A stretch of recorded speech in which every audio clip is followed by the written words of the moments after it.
Hello. I hope everybody is okay today. And can everybody hear me? Yeah. If you can just pop into the chat that you can hear me, that would be great. It's always good to check that first. Perfect. Thank you very much. We all love technology, but sometimes it doesn't work. So thank you very much for everybody for attending and supplying some questions with regards to ADHD and autism in the workplace. In a moment, I'm just going to hand over to our expert to introduce herself. But just beforehand, people are working from home, and unfortunately today, Tori might have a tradesperson that's not supposed to come between 11:30 and 12:30, but we all know what's going to happen. So if she does need to go on silent and disappear, that might be a comfort break for everybody. So she will just nip off potentially, but fingers crossed, or we might hear a dog barking. So I just thought I'd let everybody know that. So without further ado, I am going to introduce you to Tori.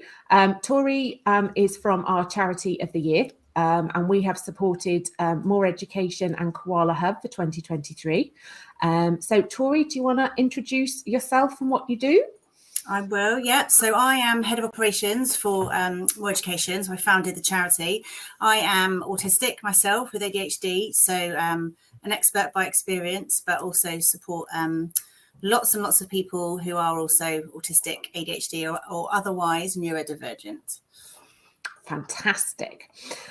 So today we've asked you to supply some questions because we know this is something that's picking up more and more within the workplace. We get loads of questions from our clients, and I think it's something that isn't still widely understood to some degree, and also we don't know what support is available out there, and also just how to understand or even approach somebody if we might think that they might have something because of the mannerisms that we're seeing. But also I think everybody's different. There is not, you can't say this person's got ADHD because of X and this person's got autism because of Y. It doesn't work like that, does it, Tori? Absolutely. No. Some of us are both. Yes, exactly. So to start with, I'm just going to move on to the next slide. Let me just go to my contents. Tori's just going to go through some myths. Yeah, I just wanted to, when we sort of go through the questions, I thought it's really important just to set a bit of context, really. And it's really important when we talk about autistic people that we sort of, is autism spectrum disorder. But if we need to kind of remove the spectrum is not linear. We don't have low functioning and high functioning. It just doesn't happen, you know, no matter how someone presents and the support they might need. We need to think of it as a circular thing, or a bit like a mixing desk, someone actually explained to me once. So for example, my executive functioning skills can sometimes be a bit ropey, my organisation skills, hence why you had to send the link through to me a few minutes before. But you know, my bigger picture and my sort of project management skills and following through a project skills are really high. So understanding your employee's spiky profile is really important, and I will talk about that more as we go through the questions. Mm-hmm. Okay, do you want me to go on to the next slide, yes, Tori? Please, yeah. I promise I'm not going to be How like do you the not know government. that? It's in my head. Surely you know that. Another thing we do a lot, autistic people, is I'll think you know something even though I've not said it. But yes, please, next slide.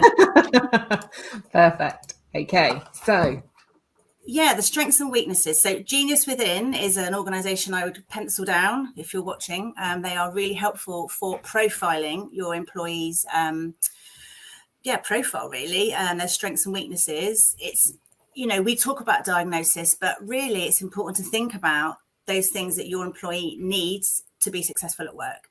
So you can kind of, in a way, forget about the diagnosis because, for example, when you come to autism, I'm not very good at maths. I did not get that memo as an autistic person. So, you know, as you said earlier, you can't assume that just because someone's autistic, they have these certain traits and qualities.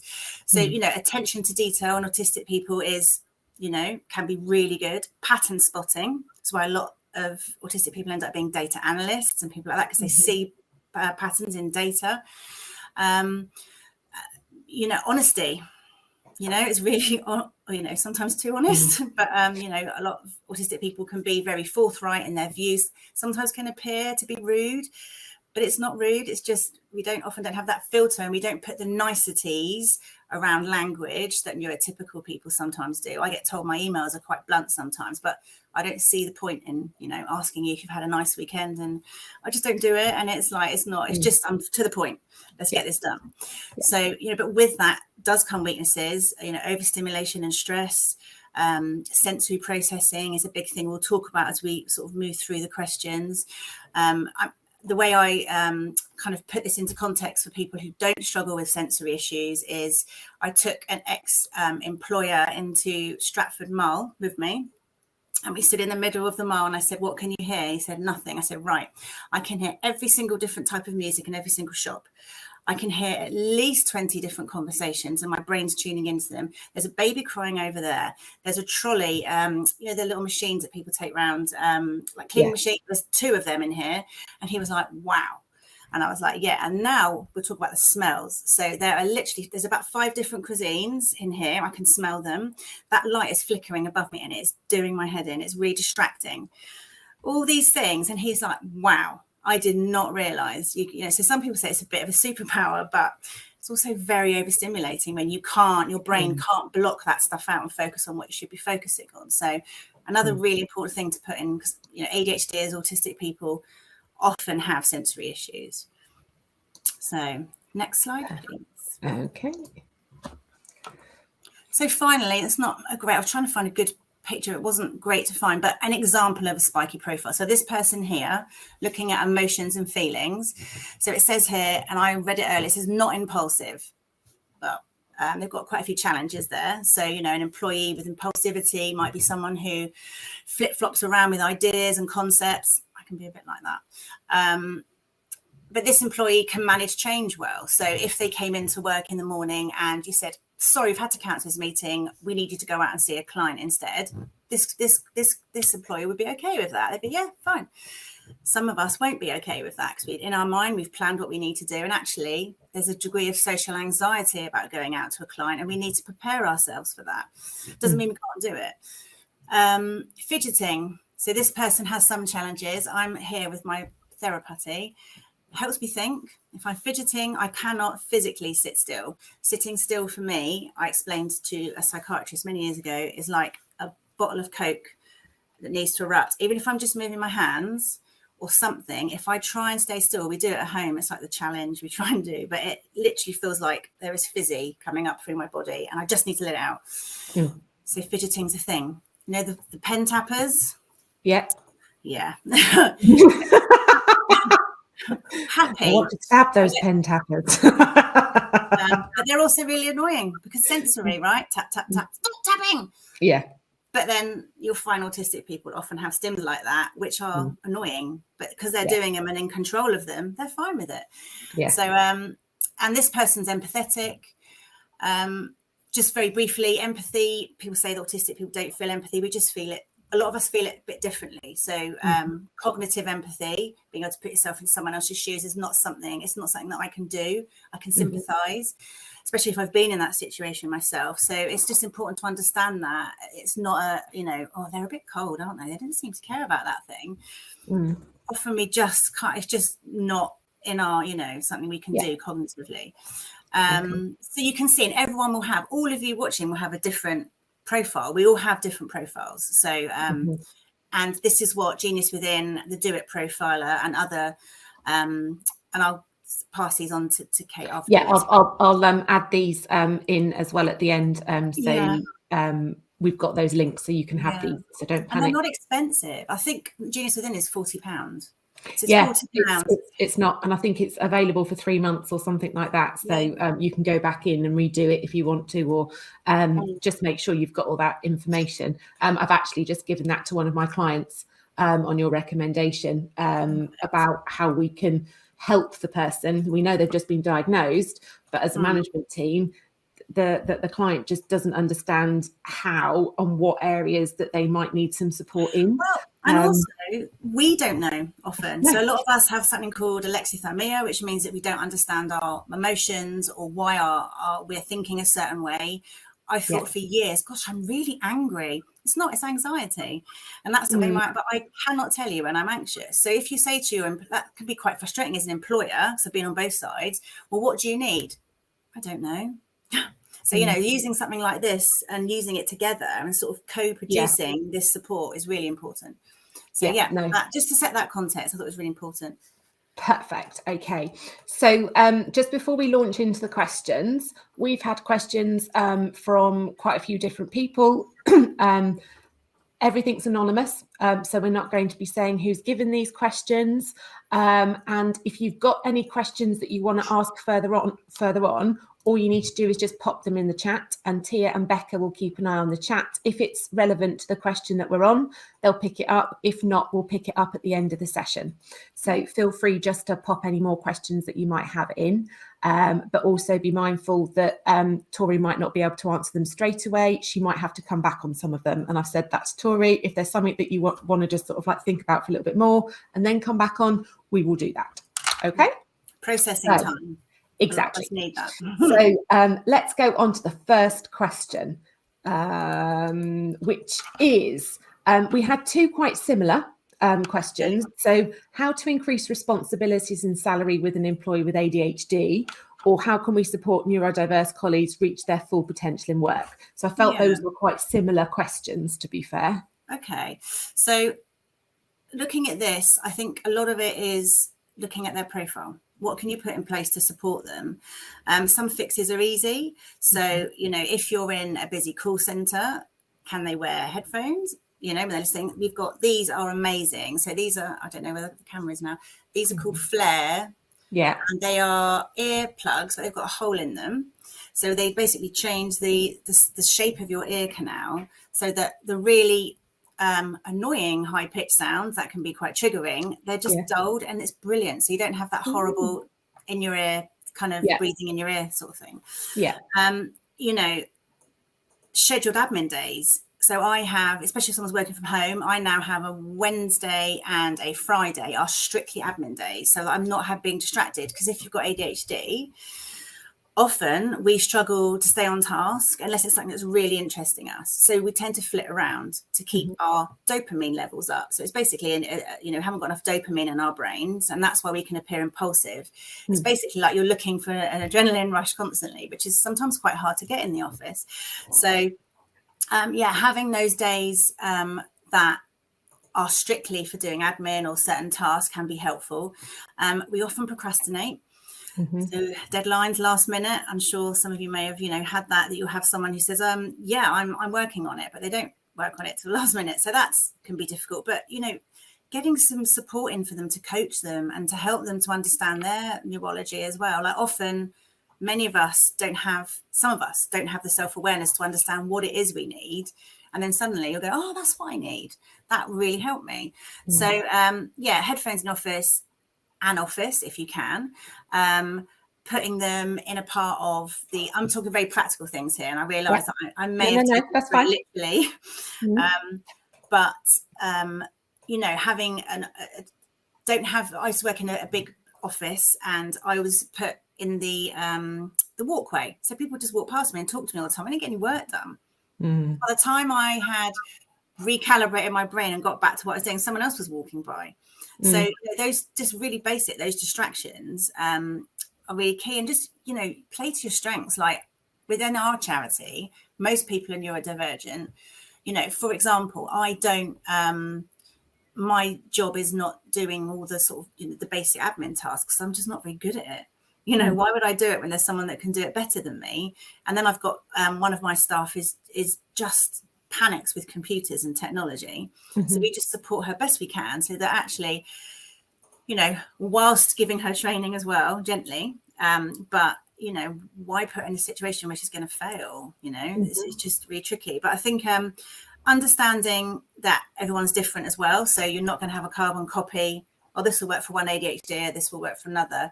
But, you know, it's just about working with them, co-producing a plan, you know, things that you work together. And sometimes that accountability is really useful for us as well. So just saying, you know, this is the things, but do it with them, not to them. I think that's the key thing. Yeah. No.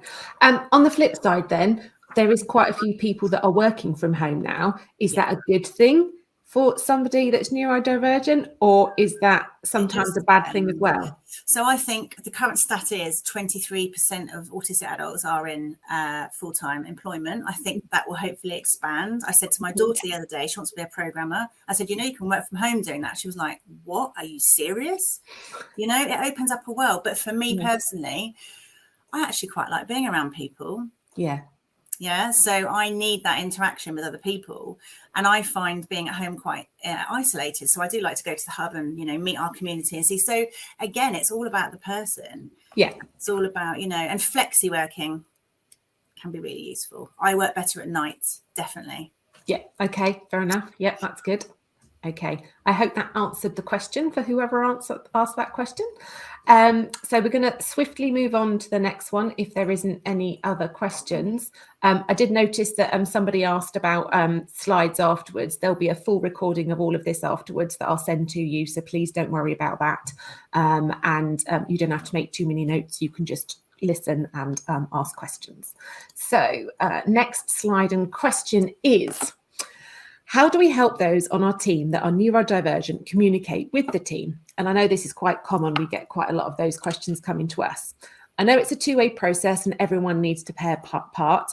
We have one team member who is ADHD. He's a bit like an excited puppy and he can be all over the place with tasks. Communicating progress isn't happening. We are finding man hours are being wasted as tasks are being done twice. We also have an ASD person in management. Okay. I'm going to play devil's advocate here a bit. Okay. So first thing I'm just going to mention is just let's be a bit careful about language, because if you had an employee in a wheelchair, I don't think we would say, they're so lazy, they just won't get up and go to the photocopier when we ask them to get something. It's not because people don't want to do things, it's because they can't do things. I think we need to really reframe that and understand that. Again, I am an employer. I can understand it's frustrating. So again, it's about finding out that person's profile, understanding what are their strengths and weaknesses. We are fantastic problem solvers, and utilize that. If tasks are being done twice, then look at some sort of tracking mechanism, I would suggest. But again, co-produce it with them, like work with them, so that you are you're not doing it to them, because they're much more likely to say, we'll just not do it or forget. Something else to talk about with ADHD, which is really important, is object permanence. Okay. So, for example, when I run out of something at home, washing up liquid, I leave the empty bottle on the side, because I do that because once I put that away or in the bin, it doesn't exist anymore. I don't have the ability to think when I'm in the shop, fairy washing up liquid, that's what I need.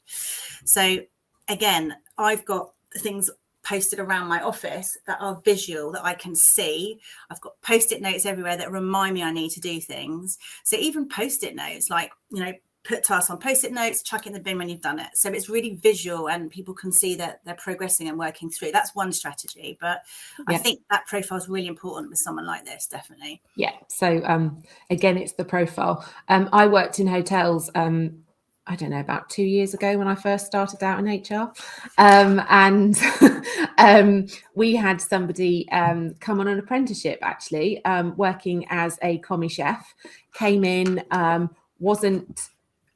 didn't have the attention to detail, we're having to say things to him 3-4 times. And as you can imagine, chefs in those days were a little bit more direct and blunt, and a bit more shouty, a little bit like a Gordon Ramsay. The next thing I knew, I had this apprentice's mother in the reception of the hotel shouting at me, and I had to calm her down. I was just like, okay, what's happened? She's just like, well, he's got autism, why aren't you helping support him? And I was like, it's the first I've heard of this. And I think that's the other thing with employers. It's not a legal requirement to say whether you've got something. And I do believe still, having spoken to people that we've either placed that's got ADHD and then they've told us, they're either worried that they're not going to get the job or they're going to be looked at differently still. And once we knew that and we spoke to their work coach, actually, he's still there to this day. He does breakfast. He places the eggs, the bacon, the beans on the plate, and we did pictures for him so he could see that all laminated on the walls. Perfect. And he's still there to this day doing Amazing. breakfast, and everyone loves it because the standards are all the same. But that's just him, if that makes sense. Exactly. So, and that's the thing. So for an ADHD, that would be absolute like hell on earth.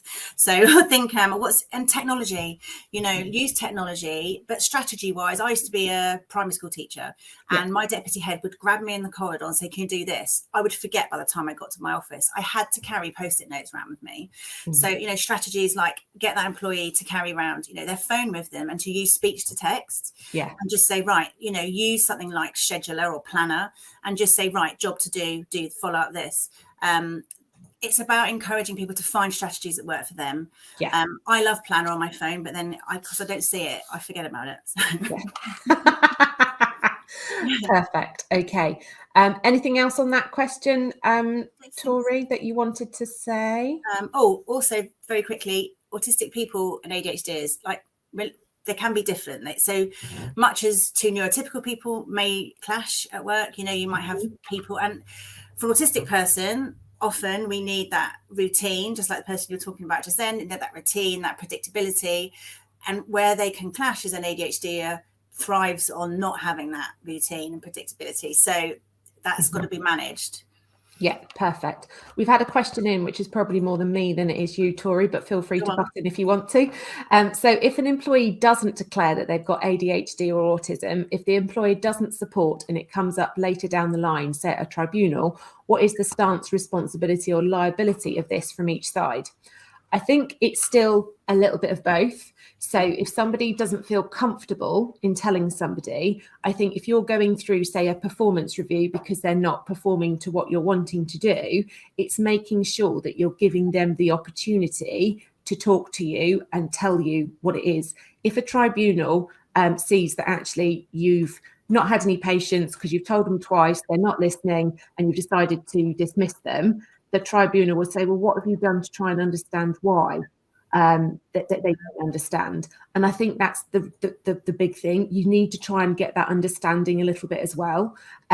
Also, in the contracts of employment that we do for our clients, we have actually put a clause in it now to basically say that once you've started your role, then if we don't know something that as an employer that we can't help you with, you don't divulge it if you're under a disability, then we can't do anything about it. So from that point of view, it reduces that risk. But I still say that if you've got an employee and they're not performing, then it's going through those things and saying, right, have you done this? Have you done that? And there is so much support available for employers now. If they do, somebody comes to them and says, I have ADHD, I have autism, I don't know, any kind of disability is covered under an access to work. And I'll put some information at the end on this as well in the slides. And we've just done this with, again, one of our clients who started work within the first 3 months, still within her probationary period. And she spoke to me confidentially and said, I've just been diagnosed with ADHD, don't quite know how to tell my boss.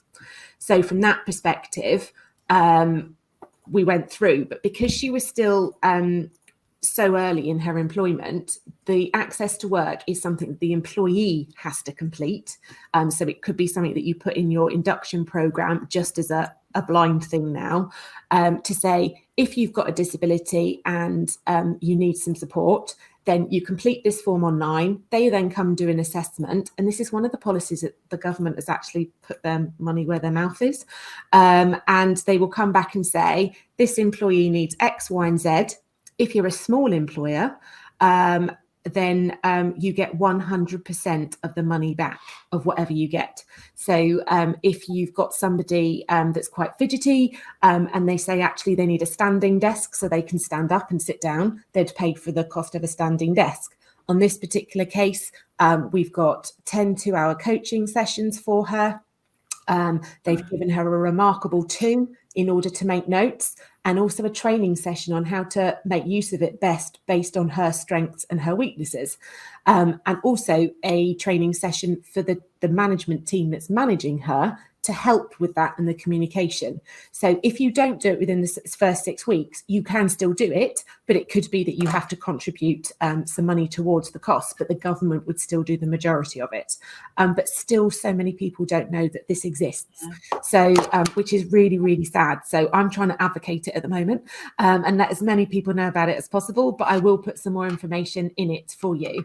But I just think for that question, it's just making sure, if it was you in the situation, and I always say that, put yourself in the employee's shoes. If it was you that had this, what would you as a manager need to do in order to make them open up to you and say something to you? So shouting at them and being angry with them and maybe ignoring them isn't the way to go.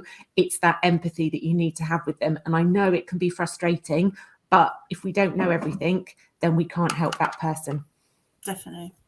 Anything else you want to add in on that, Tori? No, I think that's spot on. It's just about supporting, but access to work. I've got a sit-stand desk. It's a game changer. Yeah. Yeah, perfect. Okay, next question. What is the best way to communicate with someone diagnosed with autism in the workplace? So, things to remember: eye contact.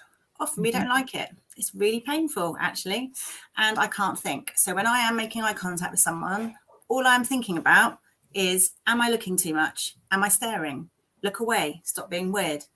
But if you look at them now make sure you look, because then you need to look. I swear that's a dialogue. It's exhausting. I have no idea what you've just said to me. Literally have not a clue. And it's the survival of eye contact. So if someone's not making eye contact with you, they're not being lazy, they're not being rude. It's just they can't. But then some autistic people can make really good eye contact. So be direct and be clear. So, we don't need all the fluff that goes around certain directions. I used to get emails from an old boss, and I just could not understand. I couldn't read between the lines. That's something we often struggle with. So I just say, just tell me what you want me to do.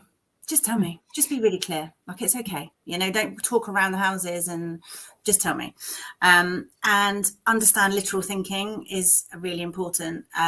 So, I'm trying to think of an example now, but I can only give an example with my child. So I say to him, can you just jump up and go and do that? He will jump up, right? Because that's what I've asked him to do.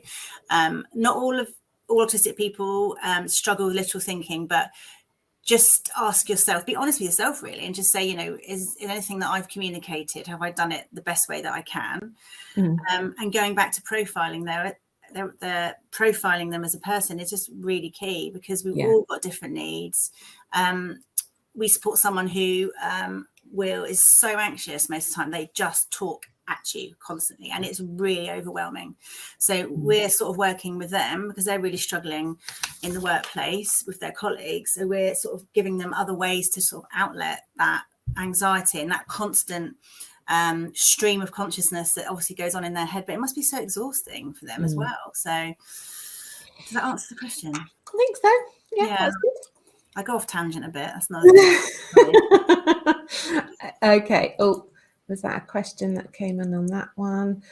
With eye contact being uncomfortable, does this also spread with ADHD and dyslexia? So often we find that someone will say, I'm an ADHD, and you look at me and go, you're totally autistic as well. So there is a lot of, again, remove the diagnosis, because it is about that adjustment. And I think there seems to be, it's a bit controversial, I'm going to say it, a lot of people don't want the autism diagnosis, but they will accept the ADHD diagnosis. But there are so many autistic traits like sensory overwhelm and issues of eye contact. They are not in the ADHD assessment list. So they're in the DSM-5 for autism. So again, think about the need as opposed to the diagnosis. Dyslexics as well. I've got quite a few dyslexic traits, but I wouldn't get a dyslexia diagnosis. I read super fast, but I don't take a lot of it in. So that's an issue. I can read an email, have a panic and go have a quick reaction like oh my goodness, I need to do this. And then no, read it again. read it carefully. So like highlighting keywords and stuff like that. But yeah, sorry, I've digressed again. But no, it's fine. Comorbidities are very common in neurodivergence. So yeah. Okay. Okay, there's another question, but I am going to go on to the next one first, and then I'll come back to it, I promise. A member of the team has autism and will often hit themselves when the office gets too loud or gets constructive feedback. How is it best to support this? Okay, so it's made me really sad when I read this. Sensory overload. Also, most autistic people have had a lot of trauma in their life by people telling them, "You're so rude. Why are you such a drama queen? Why don't you listen when people tell you?" Imagine if you have that all day, every day, especially as children in school. This stuff grows up with you. So it just made me sad when I read it. So, too loud. Think about that sensory experience that I talked about earlier. And also, they may not know they struggle with sensory overload. So all I can explain is it kicks your fight and flight into space. So when you're getting all this sensory overload, some people can be aggressive, some people can hit themselves, and it's a sensory feedback. It's like it's a harmful stim. So like I said, I'm sitting here playing with Play-Doh. I'm regulating myself, trying to make my brain work. But for that person, it's a way of them trying to regulate themselves, regulate their body. So again, think about those things you can do in the office. Can they wear headphones in the office? Can they play music? I can't play music and work because I can't do two things at once. But those flare earphones that I showed you, maybe something like that would work. Again, coaching and encouraging them to go outside. So if they have coaching, that could potentially help them to recognize their need. So when their body is feeling a certain way, they need to act. So if you said to me, "How am I feeling today?" I'd probably tell you I'm a bit buzzy, bit bubbly. What does that even mean? My body, I think about my body responses. I have no idea how emotionally I'm feeling. So you could start to coach that person, say, if you're starting to clench your hand, you're feeling a bit sweaty. If your breathing's starting to change, then maybe you need to go somewhere quieter. So is there a possibility of a safe, quiet space for them to go and work and just regulate themselves? It's all sort of, The other thing on that, I suppose, is that we advocate a lot is occupational health. Yeah, so if you do have somebody that does that and you're concerned, then that's what occupational health is there for. And they can help. So they're the ones that first introduced us to access to work as well, and told us about that. But they've also got some really good strategies. And also it's a medical professional that they can speak to in confidence. Absolutely. So they don't have to feel stupid. They don't have to feel as though that whatever they've got is weird, or I don't know what other words to come up with. But I know some people just find it really embarrassing with what they've got and they just don't want to talk about it, which I get. But it's a case of we need to find somebody that they can talk to and explain why are you feeling like that. If we think that actually occupational health isn't right, we need to try and find somebody else for them to talk to in order to see whether we can get some support. But we found some really, really good support with occupational health recently. Definitely. So and also, we are available to all adults in Hampshire. So refer them to us. They can join our online adults group. They can chat to other adults that have similar things to empower them. Go and meet other people who struggle with the same thing. Yeah. And I think that's really good as well. If you've got that peer group that you can talk to, especially you were saying what 23% of adults with ADHD and autism are in workplace. You said full-time work, in full-time work, and that can be just difficult in itself. So if they've got other people in that peer group that's in full-time work, well, how do you manage this and how do you manage that? It might actually help because they're getting that support from their own peers, which they might feel more happier to talk to. Definitely. Okay. So a question that's come through is there's a few questions in one on this one, Tori. So if an employee, one at a time.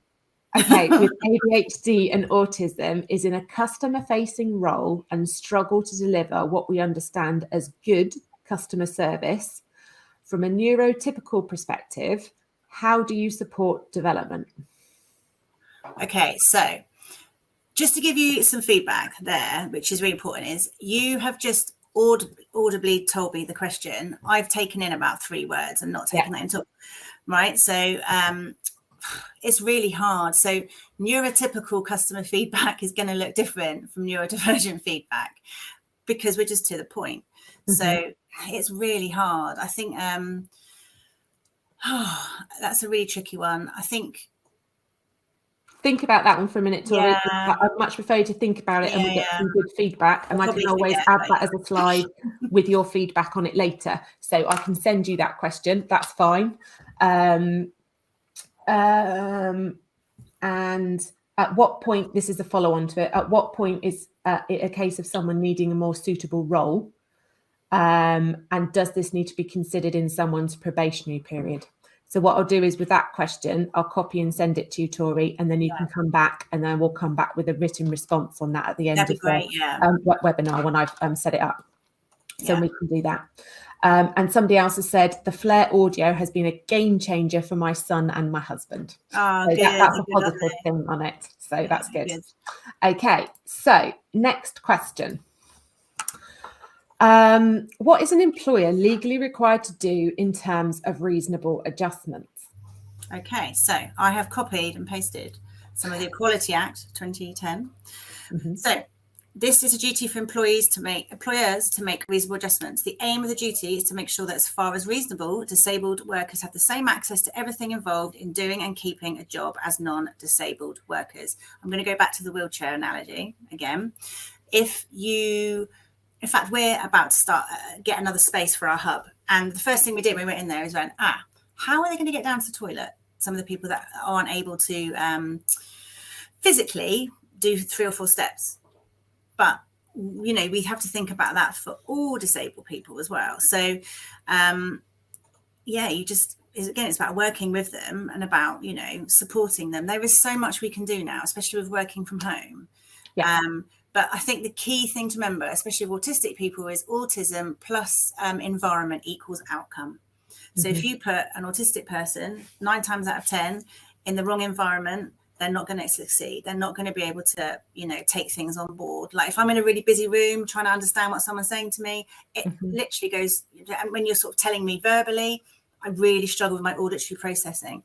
So again, but you would have to pick that apart through doing a sort of profile type thing. But I think the profiles just, I'll keep going on about them, but they are a game changer, I think. No, that's fine. And don't worry, I'll put all the links to all of them when just factuals, isn't it? It's factual stuff that helps. So and also it's there in front of both of you as well. So it's a case of, okay, I can see that X, Y, and Z. What do you find difficult with that? And it's a specific fact, isn't it? So actually it could be easier for them to talk about it if they've actually done something and it's down in black and white for them to say, yep, I find that difficult, because it's there in black and white. And also if that person is struggling to understand what they need and how to answer, you know, so something that's really important to remember is often, because we mask so hard often, as neurodivergent people, we don't have a sense of self. And I remember when I was filling in the autism assessment forms years ago, I had a complete meltdown because I was like, I don't know how I feel in this. I don't know how that makes me feel, because I literally, unless I'm in the moment, it's just not a thing that I can comprehend. So yeah, it's tricky, isn't it? But you know. I think the clue's in the name in this question, reasonable adjustments. And I think there's loads of resources available. So depending on what they're wanting, if somebody wants to work from home for 1 day a week in order to get their admin done, for example, is that really going to cause a problem to the organisation?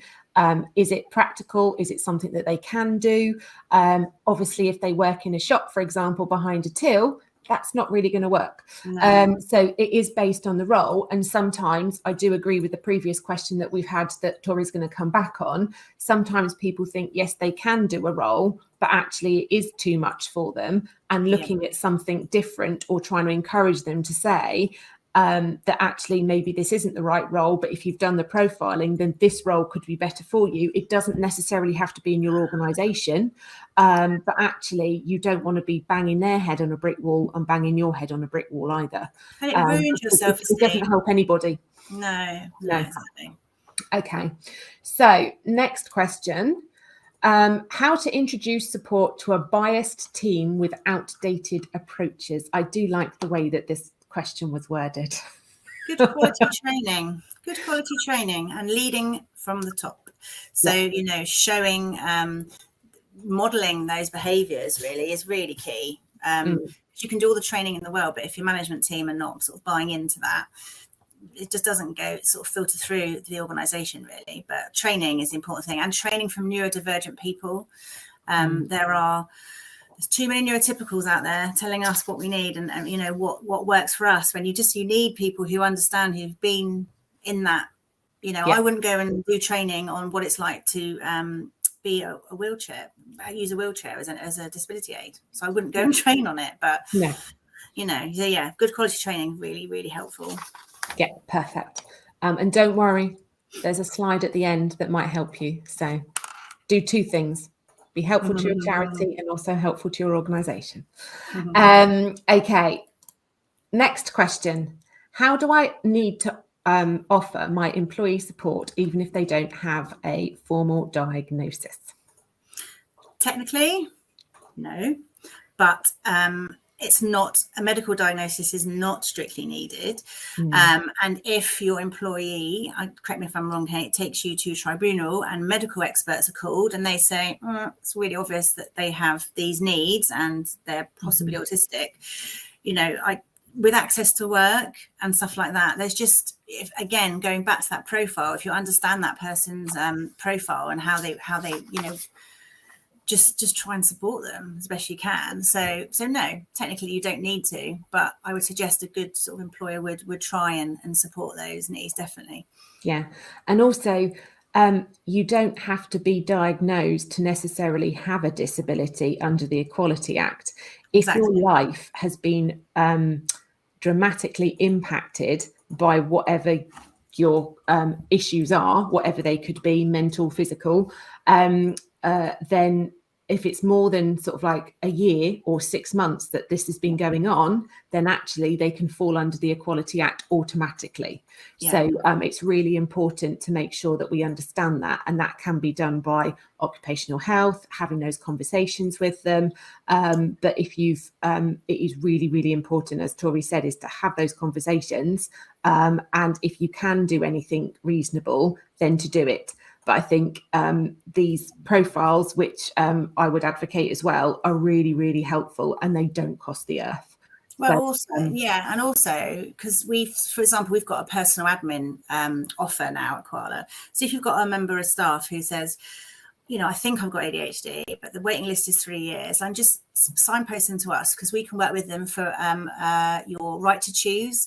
So, and we're seeing people getting diagnosed within 6 months now, as opposed to having to put on the 3-year waiting list. And, you know, understanding your neurology as an individual is so empowering, and you would just see such a difference in them. So, you know, help support them in those ways. Like, it costs you nothing. And it's also that is there to help. Exactly. So. No, I was going to say, what's the waiting list? I thought it was 2 years, but it's gone up to about 3 years now. 3.5 in some places, yeah. Ouch. Okay, fair enough. And if you wanted to do it privately, do you know how much it costs to get a diagnosis? It depends. I mean, it depends what you're diagnosing as well. Autism is usually more expensive. There's a couple of people I would recommend, and you also would get a very good work-based report from there as well, what that person needs. So I know some organisations will fund it. So you're looking at 700 to 2,000 probably. Much less for adults, probably about 1,500, I'd say. Okay, next question. How can we tell the difference between an employee being difficult or not doing their job and struggling because of their condition? I think firstly, something I strongly believe in is that all people will do well if they can.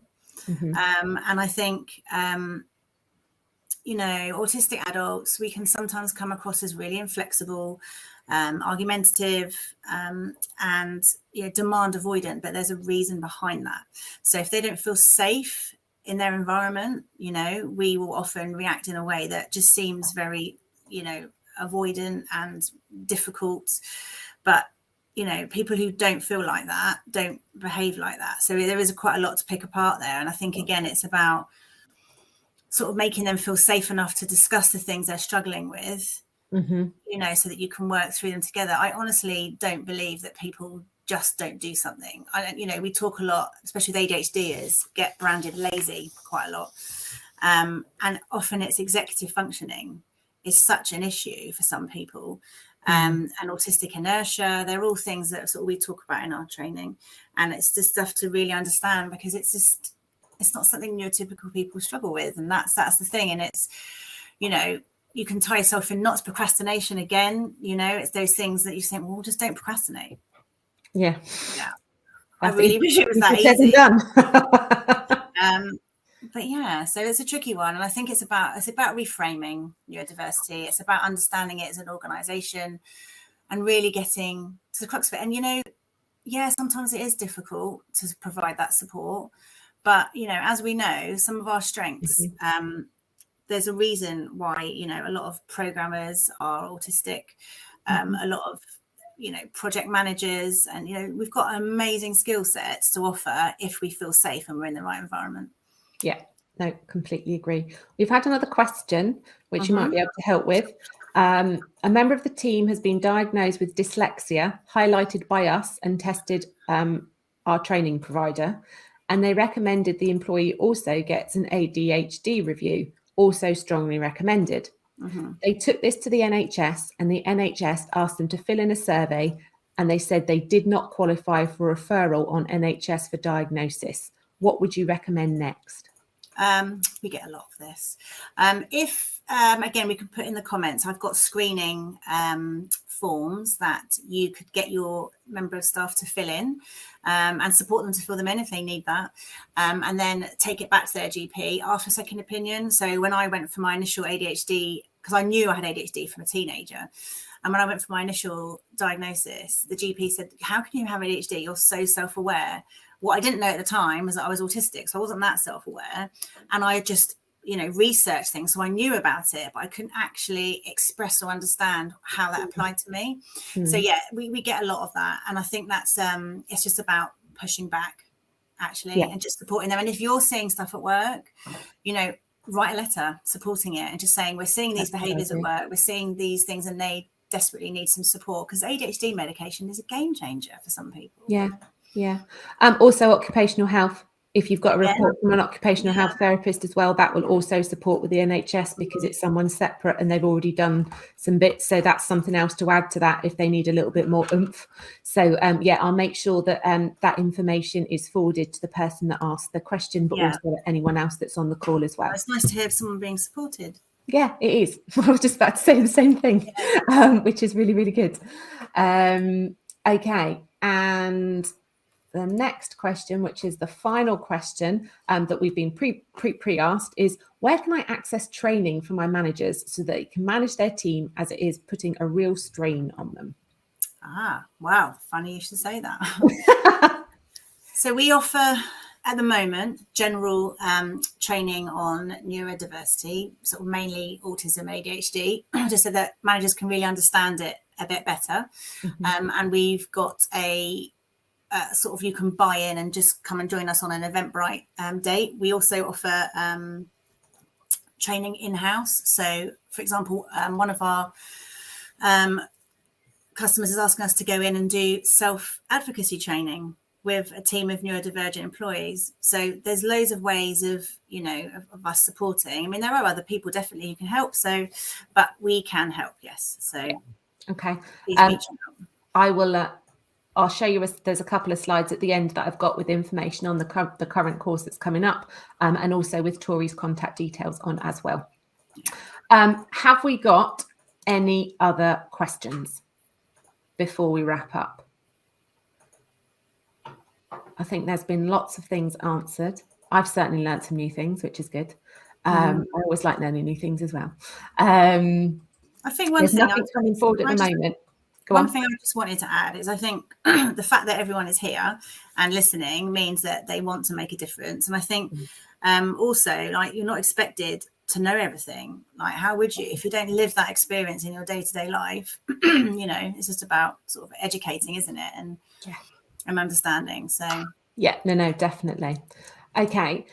So the online and bespoke training that Tori and the team are talking about is offered from Koala, and it goes through what is neurodiversity, how someone with neurodiversity sees the world, masking and burnout, how to support colleagues and customers, and making adjustments. I can't remember what the date it is in May. I think it's the 27th of May, actually. Is it? I don't know. I think so. But that link, which is in there, will take you straight through to the Eventbrite page. There is a slight cost to it, but as a charity, Tori and the team need to get some funding. So I think from that perspective, it's a small amount to get some really good training, I think. Yeah. As I mentioned, here is Tori's information.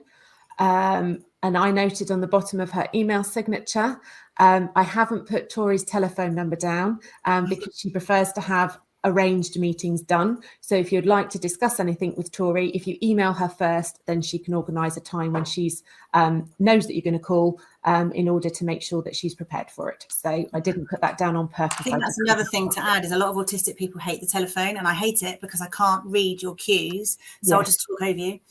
And I feel like I'm being really rude. So face to face, definitely. Yeah, and we always do our conversations on Teams because it's so much easier, isn't it? So yeah, exactly, definitely. Perfect. Okay.